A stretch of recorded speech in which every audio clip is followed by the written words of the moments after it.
this press conference in large measure in response to the District Attorney of San Joaquin County having released a report of shooting death by Officer John Moody back in June of 2011.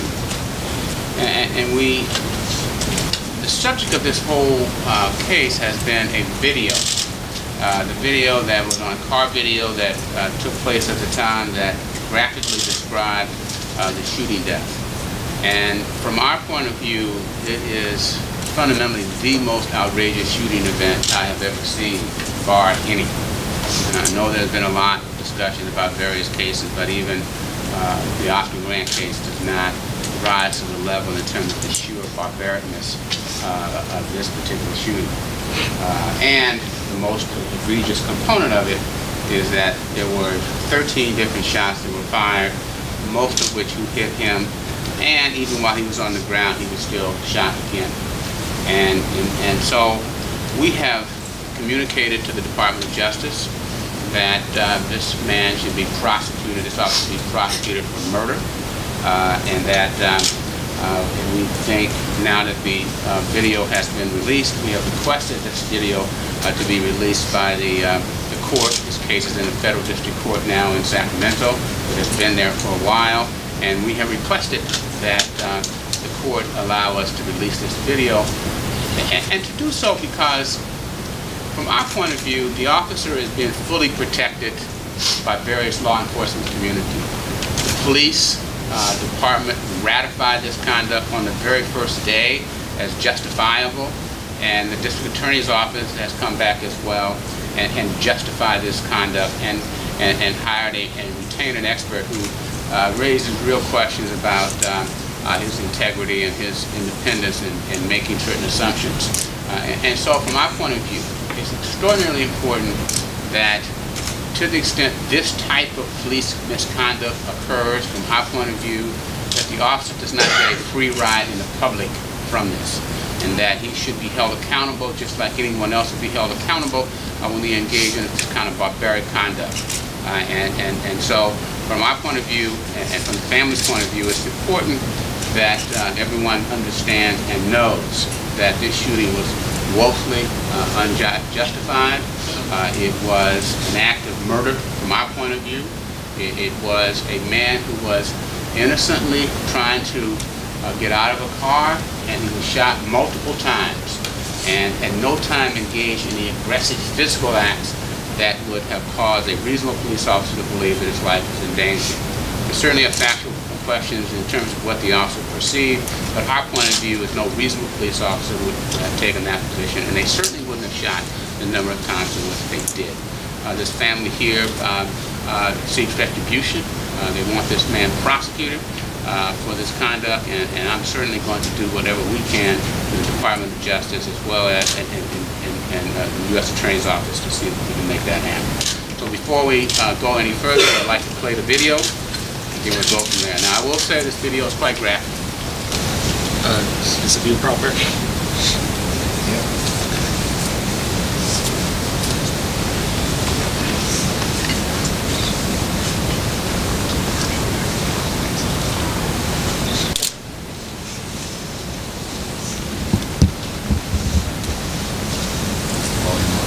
It'll turn on.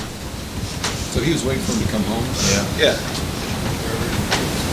Laying in wait, right? Yeah. He keeps out the phone. Hands up! Hands up, Bernie! Don't you move! Bernie, don't you move! I'll shoot you! Hands up! Now! Drop the gun down! Shot fired! Shot fired! You may have noticed the pause between the second to last shot and the shot. On the ground! Get back now!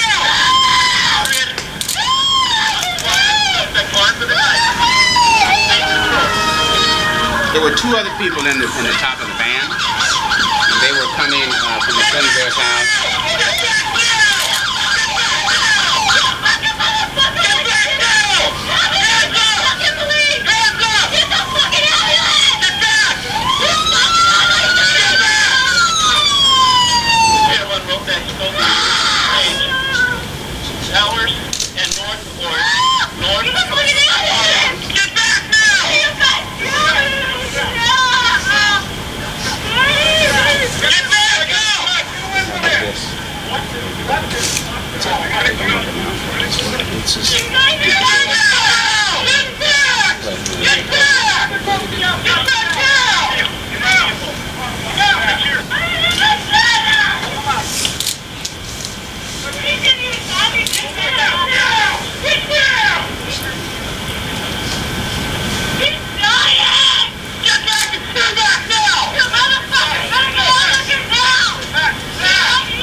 Obviously, this is murder. You got a knife on him?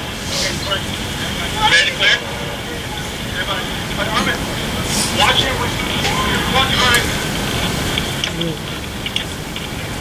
Clear! This is pretty outrageous right here. They go now how they treat the body after the shooting. He's still alive. You'll actually be able to hear him making sounds at various points. He's still alive, no medical care. In fact, preventing medical care from his wife. That was his wife, Whitney, who came out the house screaming.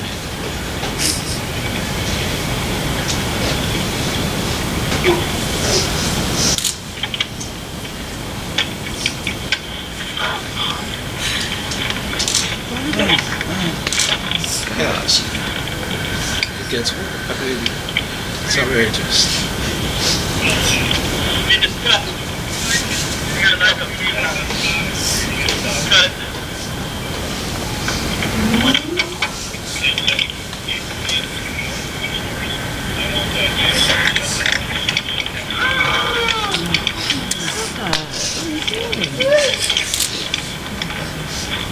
Drag him out like a carcass.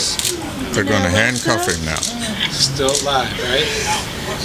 The man needs, at this point, medical help. Can they prevent it? Everybody, that note came out.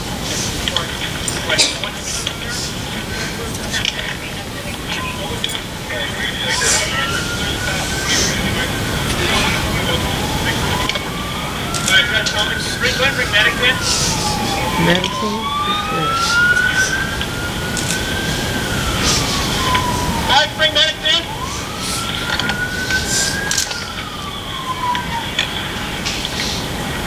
Now he's searching him.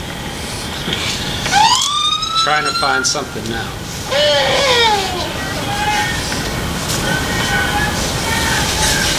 That was Ernie. That was Ernest. That was Ernesto. It's insane. He's searching. Help them clear the house. This is the shooter right here. That's the shooter. Someone in the neighborhood maybe six. Right this way. Someone in the neighborhood of maybe 6 shots fired. You all right? Yeah, I'm good. Okay, all right. I'm just looking for the knife he had in his hand when he came out. Oops. No, no, no. There's no knife. Oops. It doesn't find the knife there. He never went. You told medics in?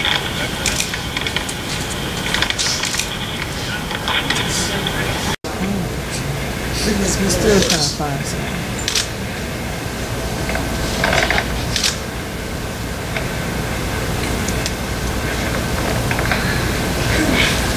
And he the one. Did they know this video was on at the time? I think the police officer had to know it was on. It's mounted on the front of the car. When does it automatically come on it? By virtue of a stop, or did you turn it on? He didn't turn it. I don't really know that. It might come on as virtue of a stop. Hey, somebody give me a knife. Cut his shirt off. Okay. Well, that makes sure that they didn't find his knife. They didn't have it. No. Yeah, we just got him out. Why is he putting his clothes on? He's not going to do anything. Where the hell is that?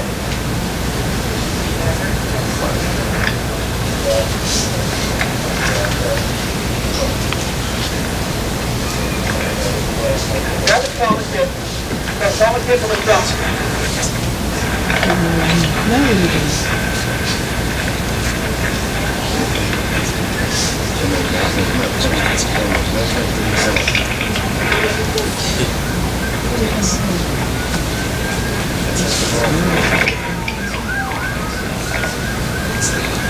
It's destroying evidence.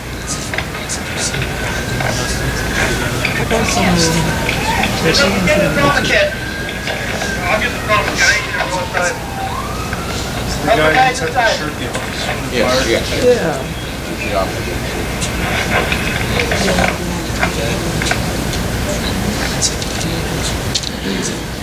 He's the one that was doing the searching of the body. You know he did.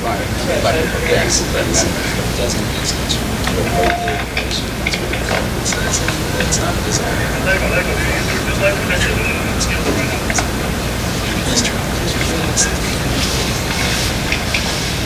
Why is the shooting officer still there? Why is he still on the scene?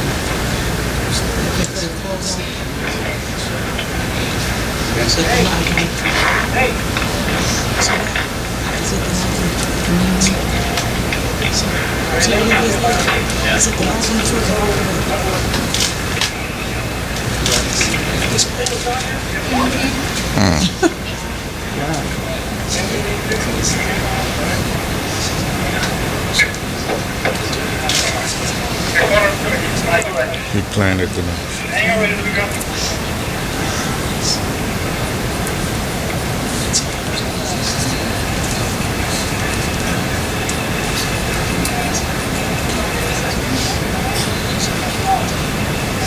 Why are we not?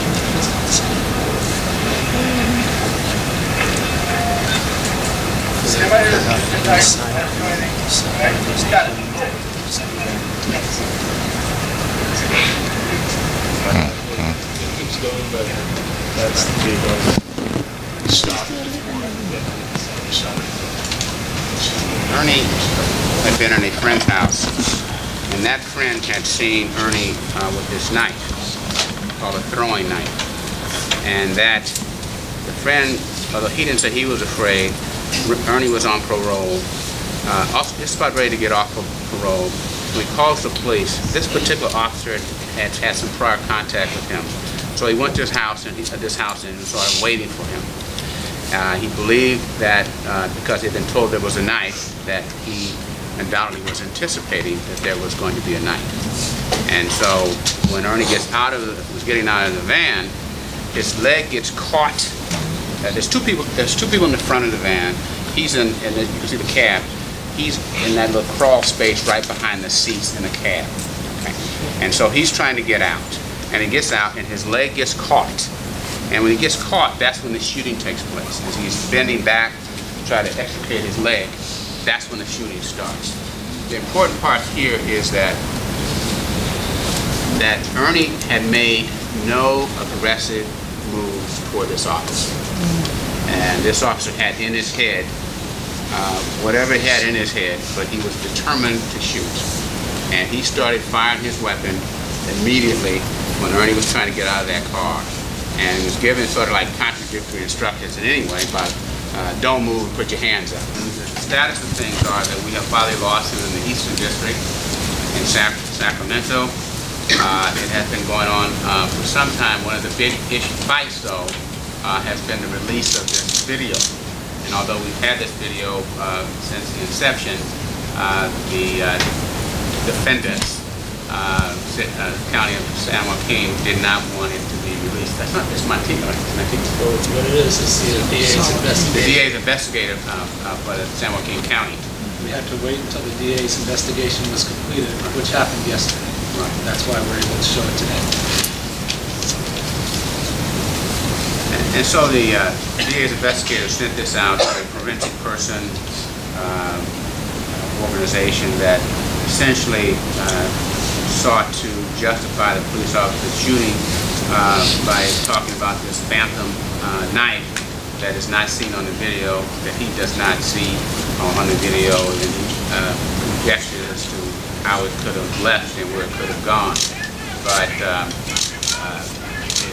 the knife, it was a knife, but it was in the bed of the truck.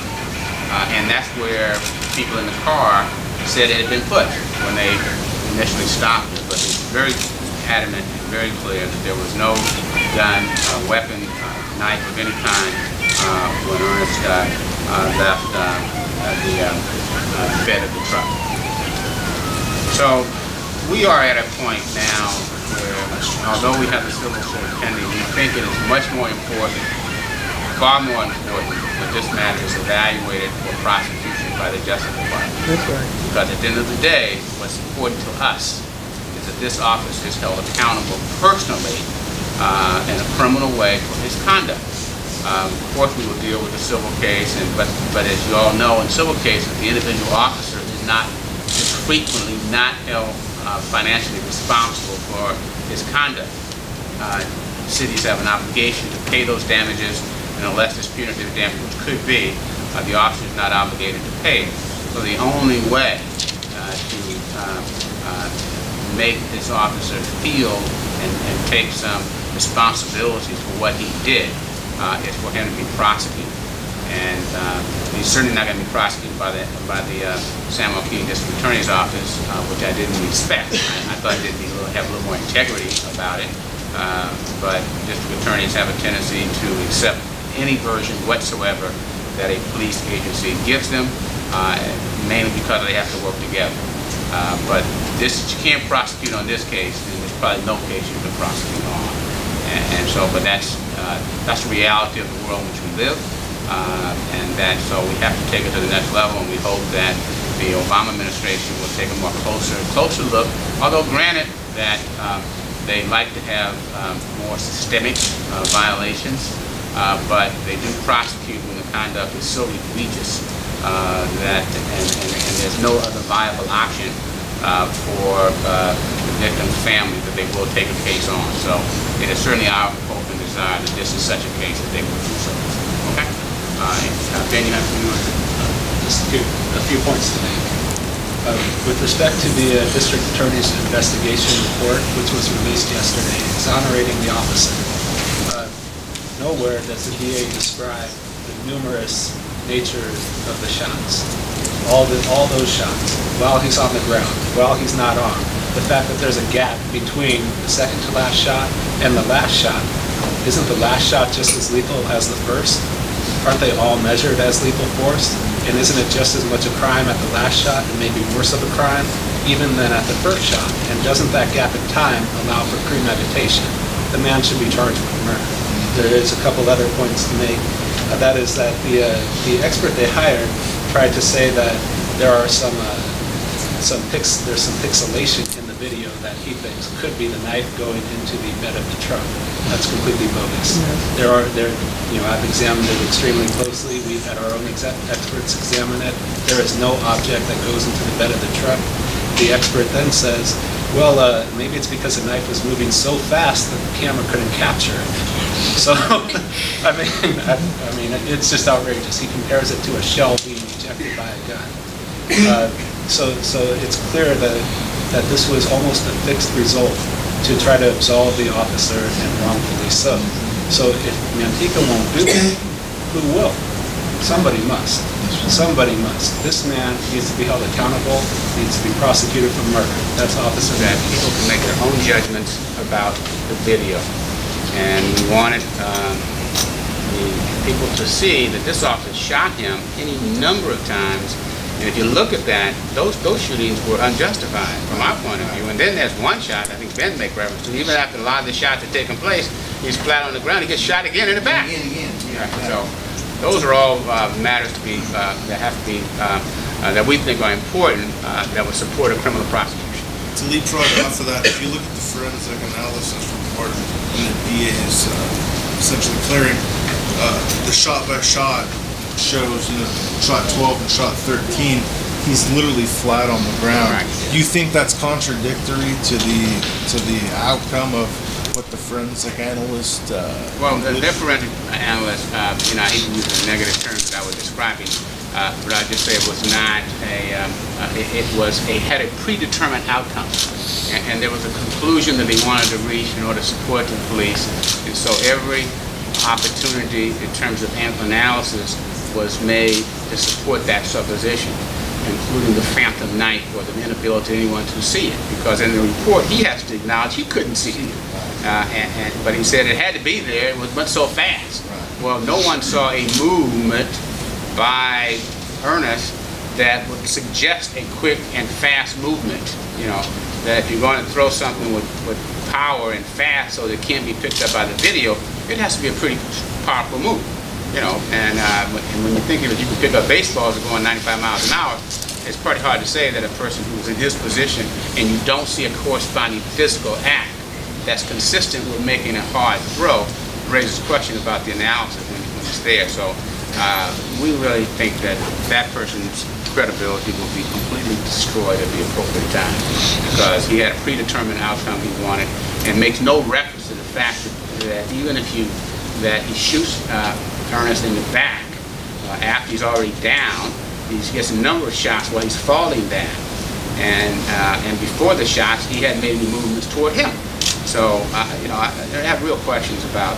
In fact, I'm dismissive of that particular report. Okay. I just have to deal with our report supports a different view. But I also have this view, as people say, who do you believe, me or your lying eyes? I mean, look at your eyes. What does your eyes see? And that's what a jury is going to see. Okay, you can take stuff and slow much down, but if you slow it down, you're not going to see what this person claims that's there to support the position. Hello, I'm Rosemary Duenez. I'm Ernest Duenez's mother, and as you can see, this is very painful to watch. A lot of people keep asking you why we continue to go out and try to seek justice for my son. This is why. Even before I seen this video, we have been out protesting at the Manteca Police Department every Sunday. We go out to any event that, you know, that we go out to the Oscar Grant groups, anything, any cause that calls us out, we come out to. Because we want justice, not just for us, but for all of us. All the families that have been having justice and losing a loved one. The police cannot continue to use excuses and justify killing our children. That was no reason. I mean, that is proof of what the system is doing. And the system lets this happen. Look at the DA's office, it's justified. What is not justified in their books? What is not justified? If an officer would go out and do the same thing, I mean, if one of us went out there and did the same thing, we'd be behind bars on day one.